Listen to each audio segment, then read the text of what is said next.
Good day, everybody. Welcome to today's class.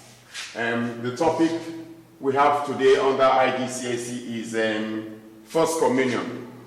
First Communion, yes, which of course is a rite of passage.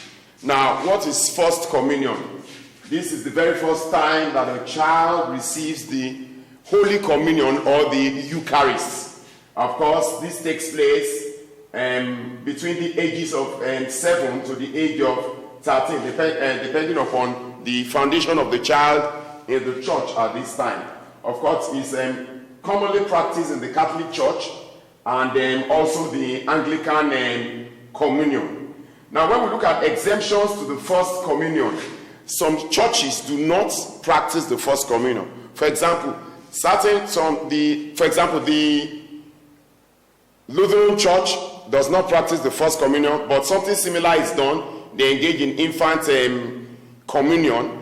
Some Catholic churches also do not practice the First Communion. They too engage in infant communion, but those traces we have in the Catholic Church who do not practice this are in South America, and they're exceptionally very few. And then in Africa, very many of the Protestant churches don't even have First Communion at all in the course of their doctrine and their practice.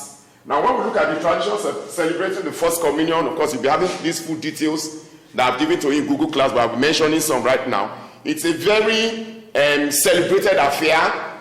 Many families in the Catholic Church, especially in South America, attend to this activity with all pomp and pageantry.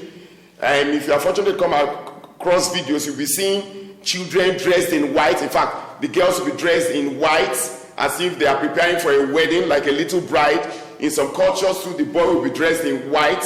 In some cultures, the boy may not necessarily wear. Some could embrace clothes that look like military uniforms. And then the children are given various gifts during this period: rosaries, rings. Some receive cash. Some receive Bibles. Some receive books. But oftentimes, most of the gifts are tailored towards giving the child an introduction into embracing the faith that he or she was born into better than before. Of course, they receive a lot of greeting cards like during Christmas, and relatives come from far and near to celebrate with the child for receiving the First Communion for the very first time.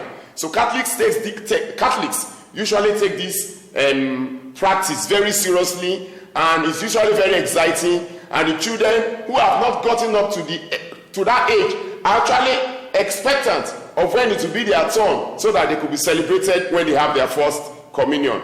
Read through the details I've given you in Google Classroom. Of course, there's also an attachment that I've sent to the classroom. I also want you to read through if you find some of the online references complex and broad. And I'm convinced that at the end of this exercise, you'll do well to your class tasks. God bless you all. Have a nice day.